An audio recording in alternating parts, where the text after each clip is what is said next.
When you do a catering on what used to be a plantation, just look at the slave houses. They refurbished the whole property. It's beautiful and sad at the same time. I get up at 4 o'clock and get my breakfast done. Just at dawn of day, I go to the field and we pick cotton. Mr. and Mrs. Haywood Jenkins of Sharkey County, Mississippi have, between them, picked cotton for over a century. My boss man came along. He says, Mary Jane? I said, sir. Says, I say, when you wash? I said, I washed last night. He said, I don't want you to do that no more. That's my agent, you know. He says, every Friday morning or Friday evening, you wash. And let all the children stay there with you until you get through. When you get through, then y'all can go back to the field and wait. Now, the agents was mean, some of them. Some of them was mean. They wanted to hook the colored people. And that time, the white man come along. He says, hey, but you ain't in the field yet? He just had started plowing. He said, yes, I've just not had to eat my dinner. God damn it, you ain't doing a goddamn thing. Says, God damn it, I ought to take this damn stick and frail the hell out you. He said, no, he said, if you frail the hell out of me, goddamn, I frail the hell out of you. It make me feel bad if I was under them, you know, how mean they was to treat us like that. Work hard.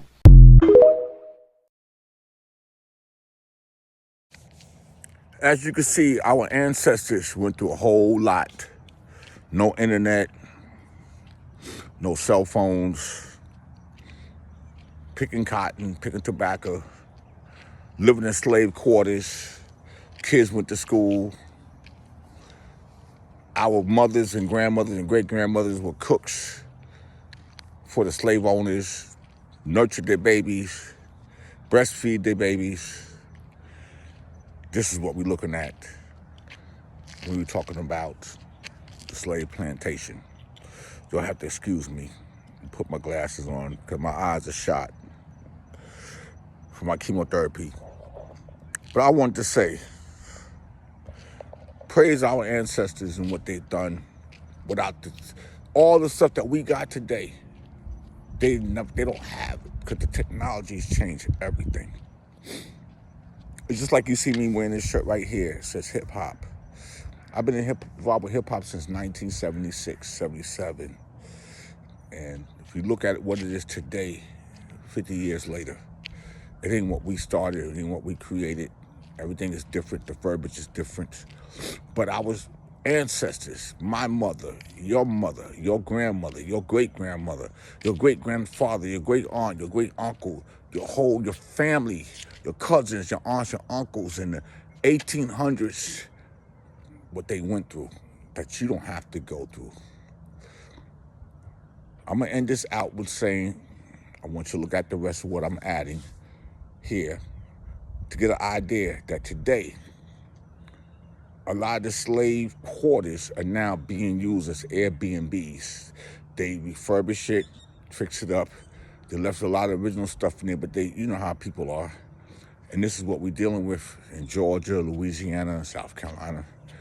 You know, we did a lot for this country. This is Van Silk, Black Cultural Network, here on rebel.com. What else can I say? What else can I add? Check it out. But we uncovered a present-day plantation. We're concealing the identities of those living on this plantation to protect them from any repercussions. If you had housing in the city, would you move where you would pay like $70 a month? Well, as long as it's around where I stay, yeah, I can do that. You know, we couldn't get them to say anything about the owners on camera, but they explained to us off camera exactly what was going on, and they said to us if we were able to get them off of the plantation, that they would give us the full story on camera. They would bring my mother to the house. And when they bring my mother to the house, one of us would have to go with my mother, so the master said. And so this was the particular time that I had to go with my mom. So they took my mom. And when they came to me, I was sitting there crying because when you don't know what's going on, I was sitting up there crying in these. And so the lady said they coming to me. So the master's wife said to him and the other brothers or whoever they were, and she said, and they was sort of looking, and she said, "Oh no, no, honey, no." And she says, she's not even a heifer yet. I didn't learn what that word was till over in the 70s.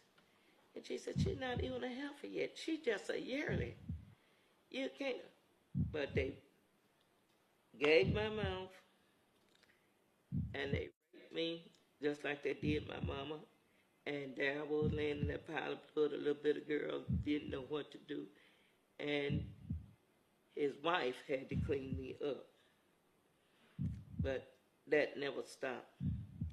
A former slave until the 1960s.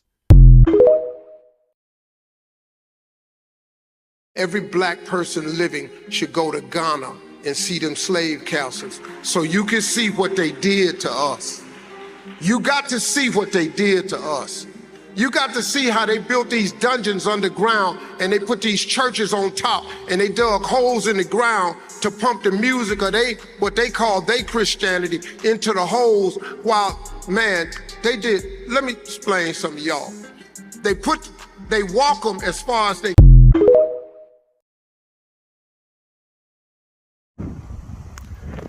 This slave house here is not as close to the master's house like the other slave houses are. This slave house here was the one that would oversee the slaves. He was a slave, but he had special privileges. I can't remember another house when I was a kid, kind of close. Our outhouse always had been there. I can't remember if it was on this side or this other side, but it was two. Oh, damn, blind as a bat. There, go there. It's already about demolished and tore down.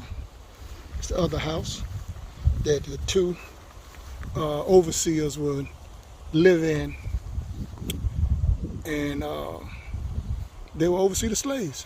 They would take turns and shifts, walking around, making sure that the slaves were doing what they supposed to do out here in this field. As you can see, it's a lot of land, a lot of fields, a lot of everything. And they was most trusted. So, stay tuned.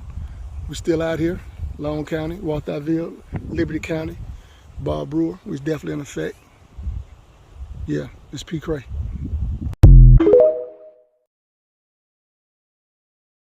Many don't know, the last slave plantation in the U.S. held slaves under thumb until the 1970s through misinformation, limiting exposure, and other methods to prevent the inhabitants from discovering the truth. Waterford Plantation, Kelowna, Louisiana. This man was forced to have sex with hundreds of women every day. And the worst part was that he could never say no. Known as Patasika, he was the slave bought specifically for the role of a breeder. Because he stood at 2 meters and 18 centimeters tall, they believed his children would be strong. He was highly intelligent and obedient. As a result, while the other slaves worked in the fields and performed heavy labor, Patasika had the role of engaging in relations with hundreds of different women every day. As Patasika's children were consistently born strong and healthy, he began to receive increasing privileges. He passed away in 1958, leaving behind over 200 children.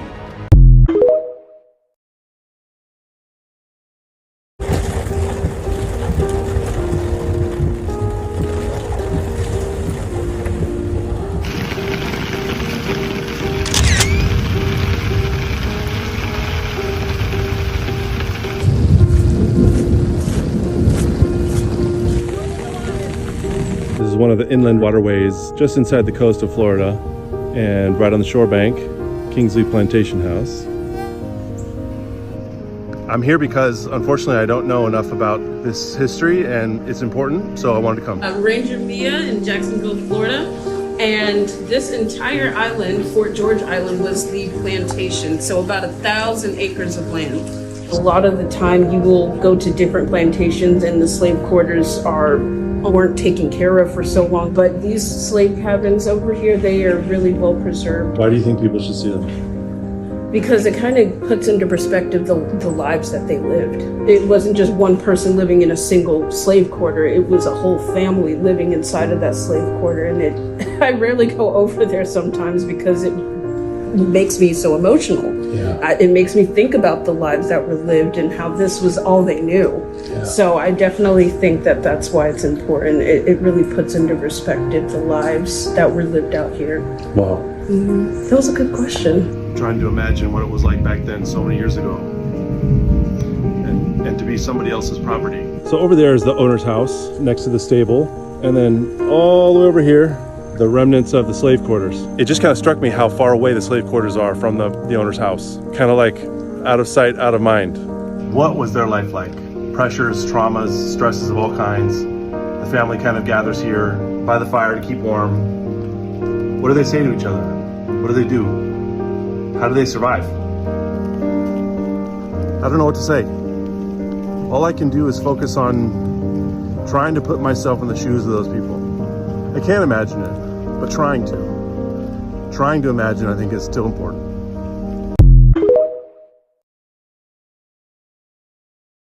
Were left to fend for themselves. Jerome, how old are you? 9. 9? Do you go to school? Yes. Where do you go to school, Jerome? At the Okeechobee Elementary School. I see. What is your sister's name? Lois. That's Lois. And what are your other sisters' names? Catherine and Beulah. Catherine and Beulah. What happened to your foot, Jerome? Dig a nail in out there by the wash house. So you drove a nail in out by the wash house. What did your mother do for that? Put some alcohol on it. Where do you sleep, Jerome? In his bed. You have this big bed? Yes. What happened? How did you get that hole in that bed there, Jerome? The rats. The what? Rats. Now, Jerome, you are taking care of Kathy, of Beulah, and Lois. Yes. Now, are you going to give them lunch today? Yes. What are you going to feed them? I don't know. Do you have any food here to give them? Yes. I see. What time does your mother come home? I don't know. The following day, Eileen King, the mother of Jerome, Kathy, Lois, and Beulah, again was picking beans. Eileen King, I saw your children yesterday at the Okeechobee camp. Why didn't you put them in the nursery? Don't make them have to pay for it.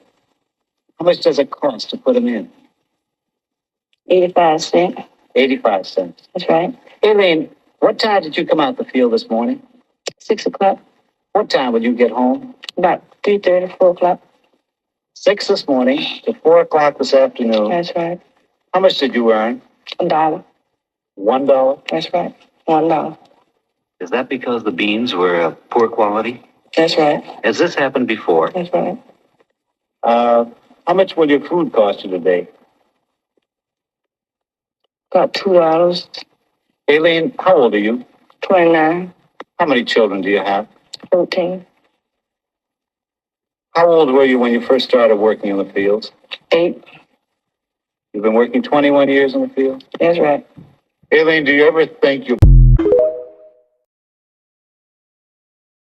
Horrifying slave tell me what you were saying about the plantation. The plantation was in Louisiana. Uh-huh. Kentwood. If you didn't pick, you didn't work. You didn't eat. And this was your grandmother, right? My great-grandmother. Great-grandmother. Right. And then would she tell you stories about life on the plantations? She told me stories about how Mr. Charlie would take our African... Mr. Charlie, who's Mr. Charlie? The white man. The white man. That was the head of he was the head of the plantation. All right, now she was telling stories about Mr. Charlie doing what? Running over African American sisters. Oh, he was raping the sisters, Mr. Charlie. Yeah, Mr. Charlie did that. Instead of him matching African Americans with African Americans, they wanted crossbreeds. Oh. Okay, so Now you understanding what I'm saying. But the thing of it is, I don't condone that, and I still don't accept it. Right. I don't have no hate because we all breathe the same blood. All right. Can you repeat what you just stated about how the slaves was? Well, my grandfather told me about slavery. It wasn't a thing that where they told you what to do, but it wasn't a thing that where they were brainwashed. You either hung or they done they command. It's just like white ladies. You had to get off on the sidewalk when you see them. If you didn't get off on the sidewalk, you was automatically hung.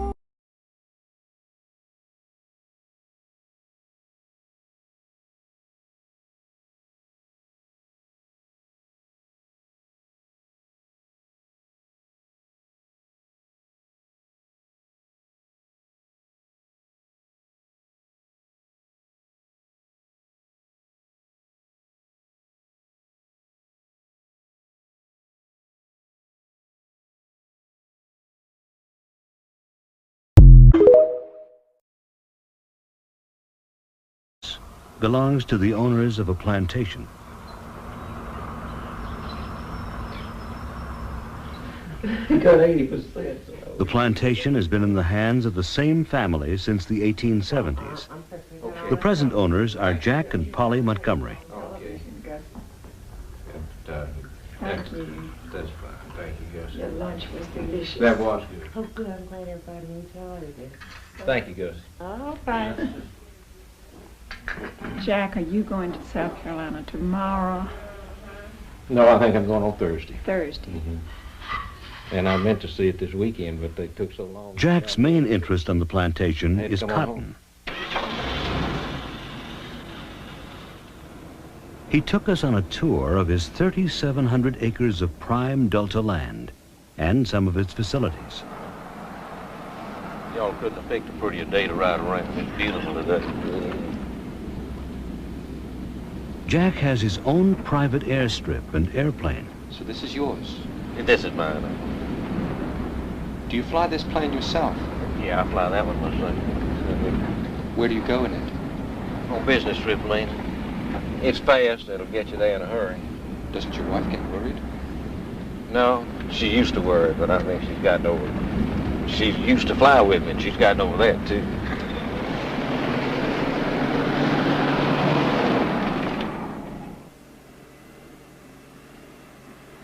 In the Mississippi Delta, cotton has always been, and to a great extent still is, a way of life. In many areas, it's the backbone of agriculture, holding its own against the introduction of more recent crops, like soybeans and rice. The jobs people do on a cotton plantation depend on race. The vast majority of the land is owned and managed by whites. The bulk of the manual work is done by blacks.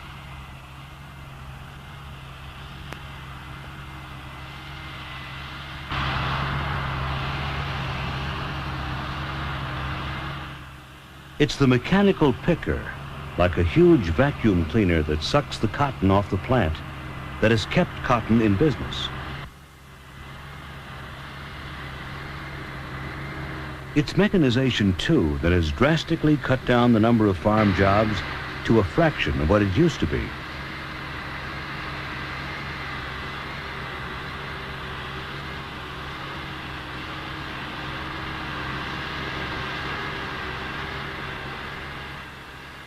For what his plantation used to be like before the introduction of machinery, Jack Montgomery.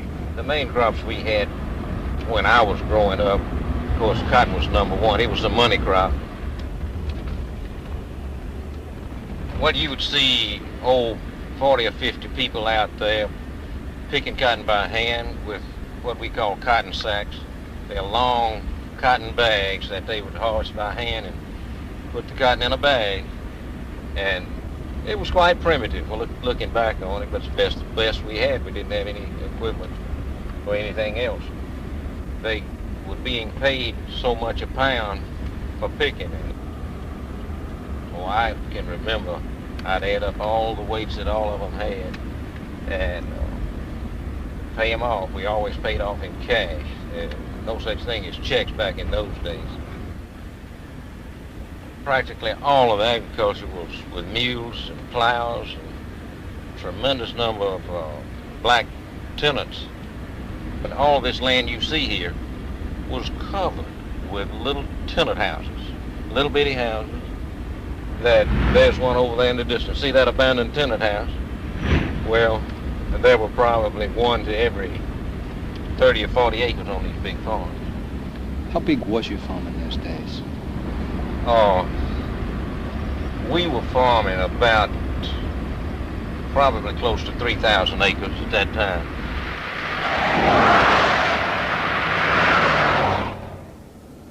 There have been changes in the towns of the Delta, like Greenville, that are just as far-reaching as those in the Delta countryside.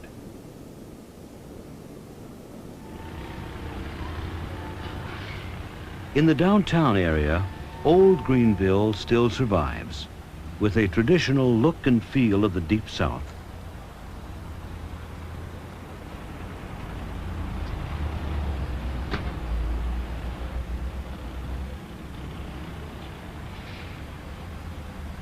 Yet now, on the edge of town, everyday America has finally arrived.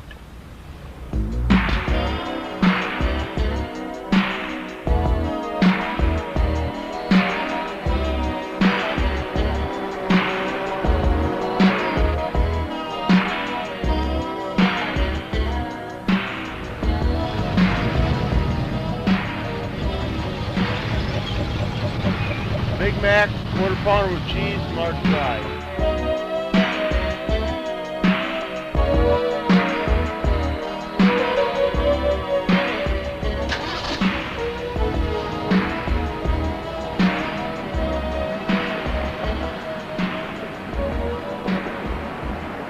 Most of the economic facts behind this glossy facade are here in Greenville's new industrial parks.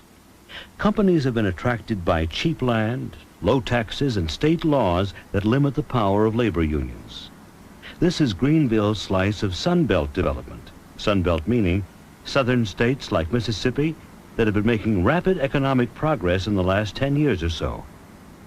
One of the largest Sunbelt type investments in Greenville is the Uncle Ben's rice processing plant.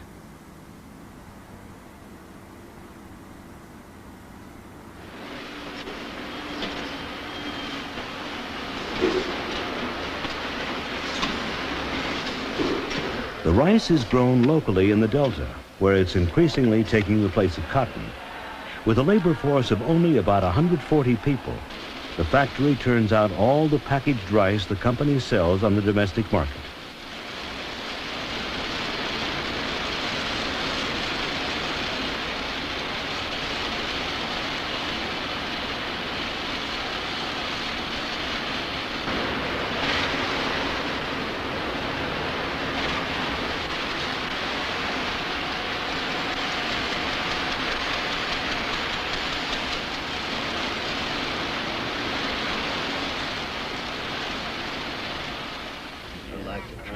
There's extremely stiff competition for jobs like this in a place like Greenville. Two Mississippians who got theirs are James Hamilton, a shift coordinator, and Jerry Chadwick, a process operator. Hadn't had any more problems since Pickering came back and updated the program back. Jerry and his family live in a trailer park.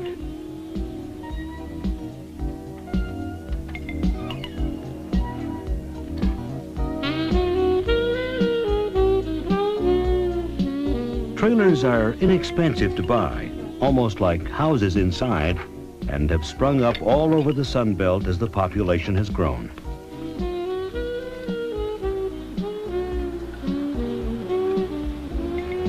The Hamiltons live in one of Greenville's new black suburbs.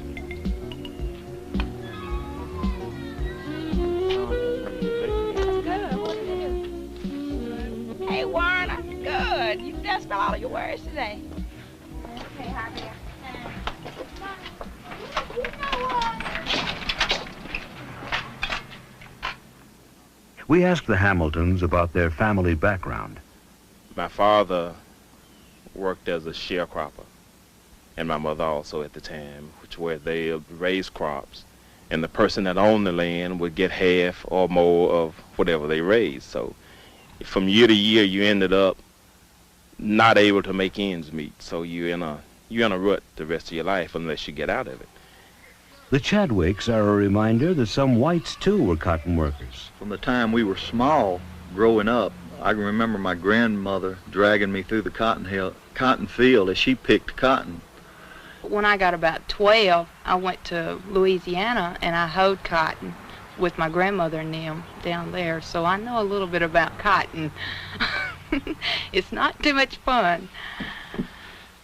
I picked cotton an awful lot, couldn't get much of it, and I chopped cotton, and you're there for 10 hours a day, and you only break for lunch, or if you have to go to the bushes, as they called it.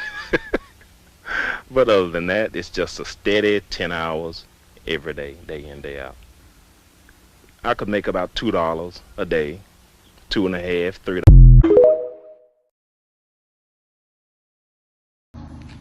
Lorry Valley in Thibodaux, Louisiana. We're on the plantation. This is one of the houses. Yeah, they restoring the porch. Why? God.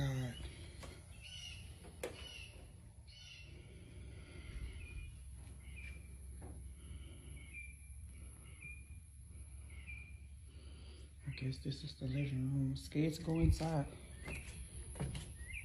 My stomach is weak. Oh, Jesus.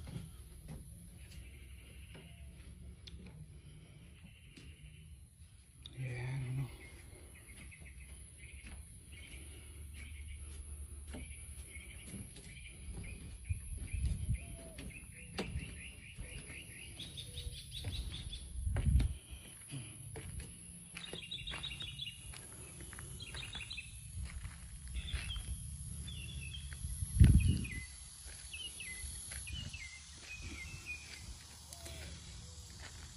So from my understanding, these houses are like for single. This look like a double though. 2 families who live in here. I'm guessing that's why it's a so-called fireplace on one side and then on the other side. This is the bathroom.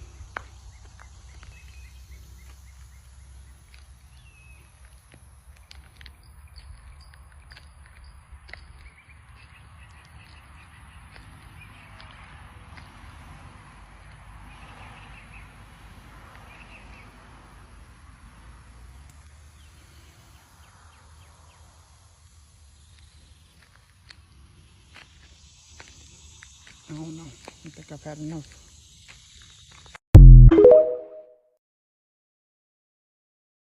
You know, you have to pay tax on that money, what you borrow. You know, any money you borrow is 2 bits on a dollar. You know that.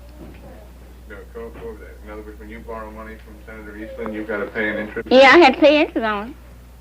Tell us about that. Go all the way through and tell us how that works. Yeah, see, when I borrow it, just like I borrowed $30, well, I'm got to pay 2 bits on every one of them dollars I borrowed from him.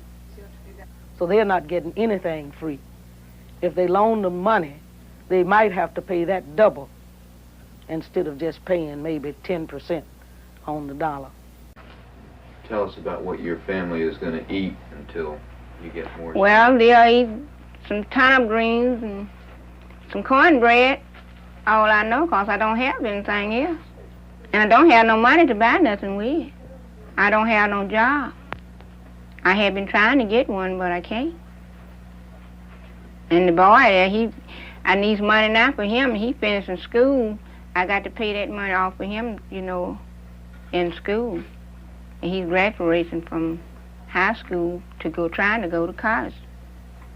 Do you feel that your 7 children are getting enough food to eat right now, this week? No, I don't think they is. He can't choose the food if he doesn't have the money to buy the stamp. It would give him dignity if he had something he could do and then, had enough money that he could buy the stamps.